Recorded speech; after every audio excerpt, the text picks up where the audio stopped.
ಸತ್ಯ ಇದ್ರಲ್ವಾ ರಾಜೀನಾಮೆ ಕೇಳೋದು? ನೋಡಪ್ಪ, ಯಡಿಯೂರಪ್ಪನ ಕೇಸ್ನಲ್ಲಿ ಚೆಕ್ ಮೂಲಕ ದುಡ್ಡು ತಗೊಂಡಿದ್ರು, ಗೊತ್ತಾಯ್ತಾ? ಡಿನೋಟಿಫೈ ಮಾಡಿದ್ರು. ನಾವೇನ್ ಮಾಡಿದೀವಿ? ನಂದೇನಾದ್ರು ಎಲ್ಲರೂ ಪತ್ರ ಇದೆಯಾ? ಆರ್ಡರ್ಸ್ ಇದೆಯಾ? ನನ್ನ ಸ್ಟೇಟ್ಮೆಂಟ್ ಇದೆಯಾ? ಹೇಳ್ಬಿಡ್ತೀನಿ.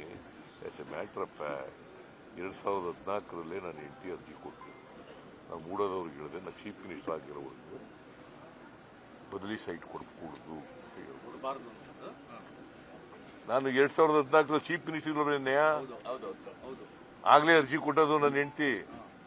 ನಮ್ಮ ಜಮೀನು ಹೋಗ್ಬಿಟ್ಟು ನೀವು ಅಕ್ರಮವಾಗಿ ಮಾಡ್ಕೊಬಿಟ್ಟಿದ್ದೀರಿ, ಸೈಟ್ ಎಲ್ಲ ಮಾಡಿ ಹಂಚ್ಬಿಟ್ಟಿದ್ದೀರಿ, ನಮಗೆ ಬದಲಿ ಸೈಟ್ ಜಮೀನು ಕೊಡಿ ಅಂತ ಕೊಟ್ಲು ಅರ್ಜಿನ. 3 ಎಕರೆ 16 ಗುಂಟೆನ ನೀವು ಎನ್ಕ್ರೋಚ್ ಮಾಡ್ಕೊಂಡು ಸೈಟ್ ಮಾಡಿ ಹಂಚ್ಬಿಟ್ಟಿದ್ದೀರಿ, ನಮಗೆ ಜಾಗ ಬದಲಿ ಜಾಗ ಕೊಡಿ ಅಂತ ಹೇಳಿದ್ರು. ನನಗೆ ನನ್ನ ಗಮನ ತಗೊಂಡು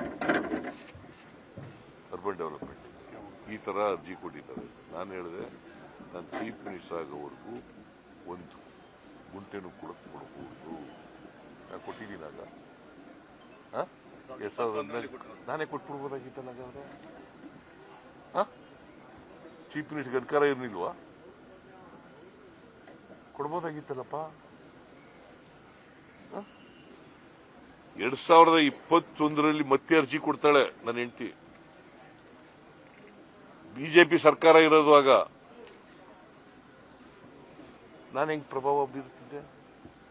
ಪ್ರಭಾವ ಬೀರ್ಬೋದಾಗಿತ್ತಲ್ಲ. ಕೊಟ್ಟು ಟ್ರ್ಯಾಪ್ ಮಾಡ್ಬಿಟ್ರ ಅಂತ ಬಿಜೆಪಿ ಅವರು ಕೊಟ್ಬಿಟ್ಟು ನಿಮ್ಮನ್ನ ಟ್ರ್ಯಾಪ್ ಮಾಡಿದ್ರ ಅಂತ ಈ ಕಾನೂನು ಪ್ರಕಾರ ಇರೋದ್ರಿಂದ ಕೊಟ್ಟವ್ರೆ. ತಪ್ಪಾಗಿರೋದ್ರಿಂದ ಅವ್ರು ತಪ್ಪು ಮಾಡಿದ್ರಿಂದ ನಮ್ಮೆಲ್ಲ ನಮ್ಮ ಕ್ಯಾಬಿನೆಟ್ ರಿಪ್ಲೈನಲ್ಲಿ, ನನ್ನ ರಿಪ್ಲೈನಲ್ಲಿ ಎಲ್ಲ ಹೇಳಿದ್ದೀವಿ. ರಾಜ್ಯಪಾಲರು ಯಾರು ಲೀಗಲ್ ಆಗಿರುವಾಗ ಕನ್ವಿನ್ಸ್ ಆಗ್ಲೇಬೇಕಲ್ರಿ? ಎಲ್ಲ ಲೀಗಲ್ ಆಗಿರುವಾಗ ಕನ್ವಿನ್ಸ್ ಆಗ್ಬೇಕಲ್ಲಪ್ಪ. ಆಶಾಭಾವನೆ ಇಲ್ಲ, ಲೀಗಲ್ ಆಗಿ ಒಪ್ಕೋತಾರೆ ಅಂತ ನನಗೆ ನಂಬಿಕೆ ಇದೆ. ಆಶಾಭಾವನೆ ಅಲ್ಲ, ಕಾನೂನು ಪ್ರಕಾರ ಕಾನೂನನ್ನು ಒಪ್ಕೊಳ್ಳ. Because is the head of the constitution ಅಲ್ವಾ? ಕಾನ್ಸ್ಟಿಟ್ಯೂಷನ್ ಪ್ರಕಾರ ಇದೆಯಲ್ಲ, ಯಾಕೆ ಒಪ್ಕೊಳ್ಳಲ್ಲ? ಒಪ್ಕೊಳ್ತಾರೆ ಅಂತಕ್ಕಂಥ ನಂಬಿಕೆ. ಒಬ್ಬರು ಕೇಳ್ರಿ,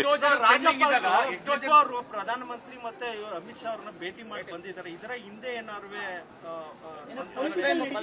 ರಾಜ್ಯಪಾಲರನ್ನ ಭೇಟಿ ನನಗೆ ಏನೂ ಇಲ್ಲ ಅಂತ ಅನ್ಕೊಂಡಿದ್ದೀನಿ.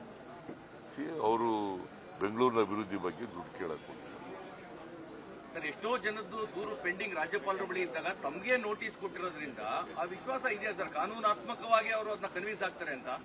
Since he is a head of the constitution, he will act according to the law. Sir, ಈಗ ಬಿಜೆಪಿ ಪಾದಯಾತ್ರೆ ಇನ್ನೇನು ನಾಳೆ ಮೈಸೂರಿಗೆ ಬರ್ತಾ ಇದೆ. ಈ ಭ್ರಷ್ಟ ಸರ್ಕಾರವನ್ನ ಕಿತ್ತೊಗೆಯುವ ಅಂತಿಮ ದಿನಗಳು. ಇಲ್ಲಿ ಭ್ರಷ್ಟ ಸರ್ಕಾರ ಅಂತ ನೀನು ಹೇಳ್ತೀಯ? ಅವ್ರ ಸರ್ಕಾರ ಭ್ರಷ್ಟ ಸರ್ಕಾರ. ಅದಕ್ಕೆ ಹೋಗಿದ್ದಿಲ್ಲ ಅವರು. ಕುಮಾರಸ್ವಾಮಿ ಕೇಳ್ರಿ, ಕೇಳಪ್ಪ, ಅವ್ರದ್ದು ಭ್ರಷ್ಟ. ಅದೇವತ್ತು ನಾನು ಎಲ್ಲ ಹೇಳ್ತೀನಿ. ಅವ್ರ ಕಾಲದಲ್ಲಿ ಏನೇನು ಹಗರಣಗಳಾಗಿತ್ತು, ಯಾವ್ಯಾವ ಸ್ಟೇಜ್ನಲ್ಲಿ ಇದ್ದಾವೆ ಹಗರಣಗಳು. ಸತ್ಯ ಇದ್ರಲ್ವಾ ರಾಜೀನಾಮೆ ಕೇಳೋದು? ನೋಡಪ್ಪ, ಯಡಿಯೂರಪ್ಪನ ಕೇಸ್ನಲ್ಲಿ ಚೆಕ್ ಮೂಲಕ ದುಡ್ಡು ತಗೊಂಡಿದ್ರು,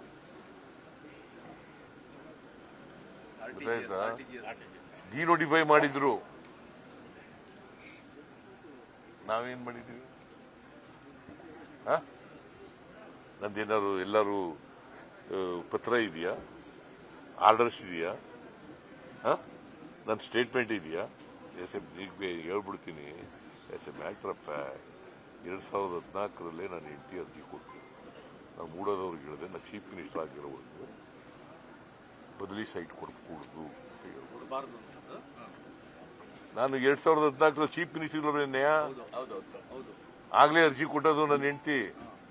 ನಮ್ಮ ಜಮೀನು ಹೋಗ್ಬಿಟ್ಟು ನೀವು ಅಕ್ರಮವಾಗಿ ಮಾಡ್ಕೊಬಿಟ್ಟಿದ್ದೀರಿ, ಸೈಟ್ ಎಲ್ಲ ಮಾಡಿ ಹಂಚ್ಬಿಟ್ಟಿದ್ದೀರಿ, ನಮಗೆ ಬದಲಿ ಸೈಟ್ ಜಮೀನು ಕೊಡಿ ಅಂತ ಕೊಟ್ಲು ಅರ್ಜಿನ.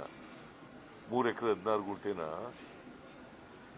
ನೀವು ಎನ್ಕ್ರೋಚ್ ಮಾಡ್ಕೊಂಡು ಸೈಟ್ ಮಾಡಿ ಹಂಚ್ಬಿಟ್ಟಿದ್ದೀವಿ, ನಮಗೆ ಜಾಗ ಬದಲಿ ಜಾಗ ಕೊಡಿ ಅಂತ ಹೇಳಿದ್ರು. ನನ್ನ ಗಮನಕ್ಕೆ ತಗೊಂಡು ಅರ್ಬನ್ ಡೆವಲಪ್ಮೆಂಟ್ ಈ ಥರ ಅರ್ಜಿ ಕೊಟ್ಟಿದ್ದಾರೆ. ನಾನು ಹೇಳಿದೆ, ನಾನು ಚೀಫ್ ಮಿನಿಸ್ಟರ್ ಆಗೋವರೆಗೂ 1 ಗುಂಟೆನೂ ಕೂಡ ಕೊಡಬಹುದು. ನಾನು ಕೊಟ್ಟಿದ್ದೀನಾಗ 2014 ನಾನೇ ಕೊಟ್ಬಿಡ್ಬೋದಾಗಿತ್ತಲ್ಲ. ಹಾಗಾದ್ರೆ ಚೀಫ್ ಮಿನಿಸ್ಟರ್ಗೆ ಅಧಿಕಾರ ಇರಲಿಲ್ವಾ? ಕೊಡ್ಬೋದಾಗಿತ್ತಲ್ಲಪ್ಪ. 2021ರಲ್ಲಿ ಮತ್ತೆ ಅರ್ಜಿ ಕೊಡ್ತಾಳೆ ನನ್ನ ಹೆಂಡತಿ. ಬಿಜೆಪಿ ಸರ್ಕಾರ ಇರೋದು ಆಗ. ಅನುಕ್ಷಣದ ಸುದ್ದಿಗಳಿಗಾಗಿ ವಿಸ್ತಾರ ನ್ಯೂಸ್ ಯೂಟ್ಯೂಬ್ ಚಾನೆಲ್ ಸಬ್ಸ್ಕ್ರೈಬ್ ಮಾಡಿ. ಹೊಸ ಸುದ್ದಿಗಳ ನೋಟಿಫಿಕೇಶನ್ಗಾಗಿ ಬೆಲ್ ಐಕಾನ್ ಕ್ಲಿಕ್ ಮಾಡಿ. ಲೇಟೆಸ್ಟ್ ಅಪ್ಡೇಟ್ಸ್ಗಾಗಿ www.vistaranews.com ವೆಬ್ಸೈಟ್ಗೆ ವಿಸಿಟ್ ಮಾಡಿ. ಅಂಗೈಯಲ್ಲೇ ಜಗತ್ತಿನ ಸುದ್ದಿ ತಿಳಿಯಲು ವಿಸ್ತಾರ ನ್ಯೂಸ್ ಕನ್ನಡ ಆಪ್ ಡೌನ್ಲೋಡ್ ಮಾಡಿ.